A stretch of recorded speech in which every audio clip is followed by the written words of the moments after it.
আরজিকর ঘটনার পর 163 দিন আক্রান্ত। আজ সোমবার আরজিকর হাসপাতালে তরুণী চিকিৎসকের খুন ধর্ষণে দোষী সাব্যস্ত করে সাজা ঘোষণা করেছেন সঞ্জয় রায়ের বিরুদ্ধে শিয়ালদা আদালত। দোষী সঞ্জয় রায়ের বক্তব্য শুনলেন বিচারক অনির্বাণ দাস। দেশ জুড়ে আলোড়ন ফেলে দিয়েছিল এই আরজিকর কাণ্ড। আজও সঞ্জয় রায় ফের বলেন বিচারকের সামনে, বললেন, আমি কোনো অন্যায় করিনি, আমাকে ফাঁসানো হচ্ছে। সিবিআইয়ের তরফ থেকে সর্বোচ্চ সাজার আর্জি জানানো হয়েছে। সিবিআইয়ের আইনজীবী বলেন দৃষ্টান্তমূলক সাজা দেওয়া উচিত। সঞ্জয়ের আইনজীবী পাল্টা বলেন শুধরানোর সুযোগ দেওয়া হোক। বিচারক অনির্বাণ দাস সাজা ঘোষণা করলেন দুপুর 2:45 সাজা ঘোষণা করলেন 50,000 টাকা ব্যক্তিগত জরিমানা এবং যাবজ্জীবন কারাবাস। তো চলুন আইনজীবীরা কি বলছেন তা দেখে নিন।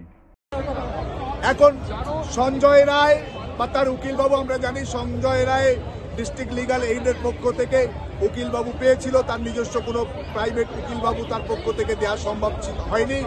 ফলে তার যে উকিলবাবু আছে তার সঙ্গে কথা বলে তিনি চাইলে তার যে আমৃত্যু কারাবাস হয়েছে 66 বা 64 এবং 103-এর একে যে যাবজ্জীবন কারাবাস হয়েছে, তিনিও মনে করলে রায়ের কপি হাতে পাওয়ার পরে আজকেই তাকে রায়ের কপি দেওয়া হবে, যেহেতু তাকে দোষী সাব্যস্ত করা হয়েছে। এবং সেই রায়ের কপি পাওয়ার পরে তিনি বা তার আইনজীবী যদি মনে করেন যে তার প্রতি ইনজাস্টিস হয়েছে, যথার্থ বিচার তিনি অ্যাডিশনাল ডিস্ট্রিক্ট এবং সেশন জাজ 1 নম্বর শিয়ালদার পক্ষ থেকে পায়নি, তিনিও প্রয়োজনে উচ্চ আদালতে আপিল করতে পারেন। আইনে তার সুযোগ রয়েছে। আপনার নাম স্যার? অ্যাডভোকেট আনিসুর রহমান।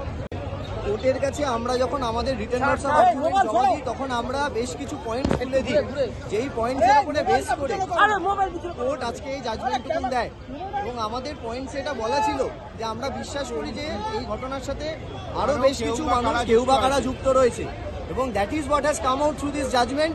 এবং এই রেয়ারেস্ট অফ রেয়ারের যে পার্টটা আপনি বললেন, রেয়ারেস্ট অফ রেয়ারের পার্টে বলতে গেলে একটাই মেন কথা, সেটা হচ্ছে হলো the judgment will reflect it. আমরা জাজমেন্টের কপিটা হাতে পাই, then we can further embrace upon that. বলছেন যে তদন্ত কনফিউশন তৈরি করেছে, বেশ কিছুটা কনফিউশন হয়ে গেছে।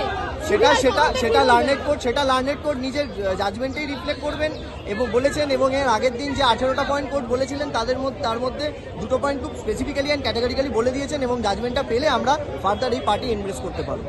Thank you. দূরে দাঁড়িয়ে ঠিক আছে।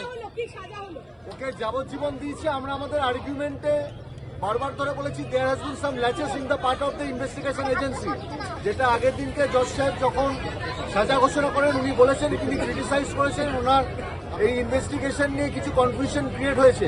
বাদবাকি ডিটেলসটা ওনার জাজমেন্টের কপিতে আসবে, সেখানে দেখে আপনাদেরকে বলতে পারবো yes it is the ল্যাচেস of the investigation agency, যে পুরোপুরিভাবে ওনারা করতে পারেনি, কারণ ওনাদের বক্তব্য ছিল আজকে ক্যাপিটাল পানিশমেন্ট, কিন্তু জজ সাহেব আজকে যাবজ্জীবন দিয়েছে। ইনভেস্টিগেশনের পার্ট বাকি আছে, বাকিটা আমরা জাজমেন্টের কপি পাই,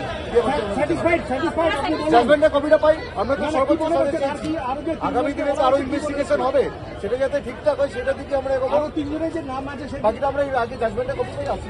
থ্যাংক ইউ।